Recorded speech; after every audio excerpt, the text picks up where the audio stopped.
What's going on, gang? Baltmatrix here, and today we are taking a look at Machine Robo Series Bike Robo. It has been a while since I reviewed the first three. That's because this guy was delayed by some time.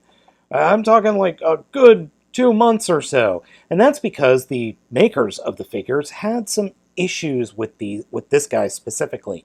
And that had to do with the wheels. Apparently the wheels that he has here on the shoulders did not come out well. As you can see, he is a much gentler looking Psykill. Those of you who are GoBot fans will know that Psykill was the leader of the Renegades from the original GoBot series.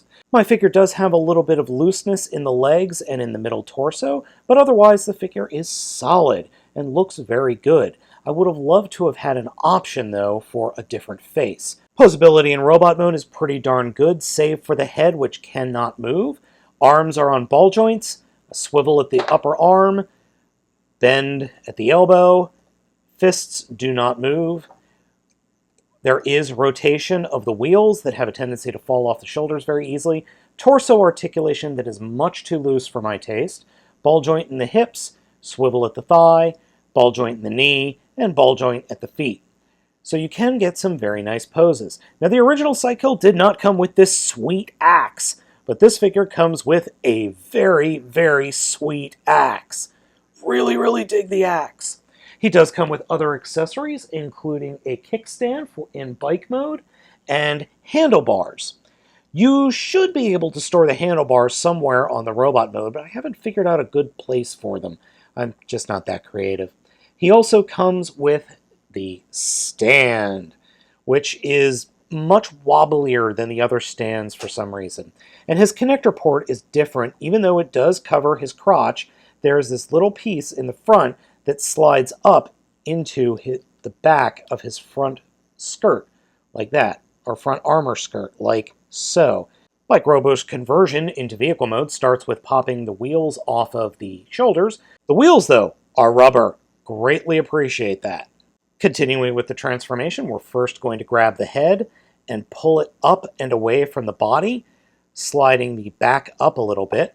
Take the arms and point them straight up to the sky, and we want to make sure that the hands are turned so that the palms, or I should say this part of the top of the hand is pointing towards the inside of the body.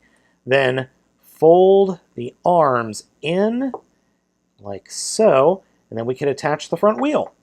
And the front wheel simply pegs into the hands. Now for the legs, and the legs are actually really cool. To start off with, come to the inside of the leg, fold up the side that's just out by the heel, then flip up the next side, like so, and then this flips up again. But not all the way, because we have to bend the knee. Then the engine part can flip out. Once that's flipped out, we come to the exhaust on the back of the leg, fold it up, take the foot and turn it so that the foot, which was pointing forward, folds in, and then flip the entire section around and fold the flat of the foot inside the leg. You will pop the ball joints off. You just will. Once the foot is folded flush against the inside of the leg, you fold down the exhaust and then bend the knee and flip out the engine and do the same thing for the other side. Now that the lower legs are done, we will come up to the hips and push up on the skirt in the front, or the front skirt armor, opening it up and then pulling down on the crotch to get some areas where we can move pieces around. And then these little tabs on the tips of the engine will actually peg into the chest of the robot mode. Let's get that out of get the front skirts out of the way, fold the legs up, and peg them both into place, and then come to the back and slide the wheel into these peg holes, and we will attach the handlebars to the shoulders. Oops, wrong side. Bike Robo in bike mode holds together fairly well, and except for these front bits, they do have a tendency to pop off, but they go back into place pretty easily. Overall, it's a good looking vehicle. If a little bit stylized, we'll Could definitely go with stylized. Kickstand works on either side, which I do appreciate. It's a fun bike mode for sure, and I really appreciate the transformation. It is a little bit fiddly, but once you get everything lined up, it works well. The axe, on the other hand, sticking out of the back, does have a tendency to poke you in the finger and hurt, so you could have the axe like this to act as a rear fender, though it's a little bit dangerous, so we'll just kind of put it off to the side. Unfortunately, Bike Robo's bike mode is just a little bit too small to be wielded properly by a Legends class Transformers figure. I was hoping it would be just a smidge bigger. Oh well. Bike Robo is a fine addition to this new Machine Robo line, but I do have some concerns about its longevity, specifically having to do with the pins and plastic of his legs. As you can see, the legs no longer just sit flat, or the inside of the legs no longer sit flat anymore, and I don't know why. Maybe I've manhandled it too poorly. I'm not entirely sure, but I am really worried about these hinges here breaking. But as you can see, they're just not staying together. And overall, the plastic, especially in the legs, feels a little off.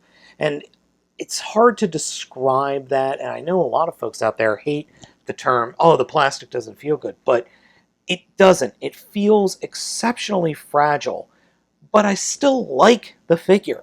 Even with these minor flaws, I think it's definitely worth adding to your Machine Robo collection. Now that all 4 of these bots are out, I'm really looking forward to seeing what else we'll get. Personally, I really want a Coptor and a Crasher.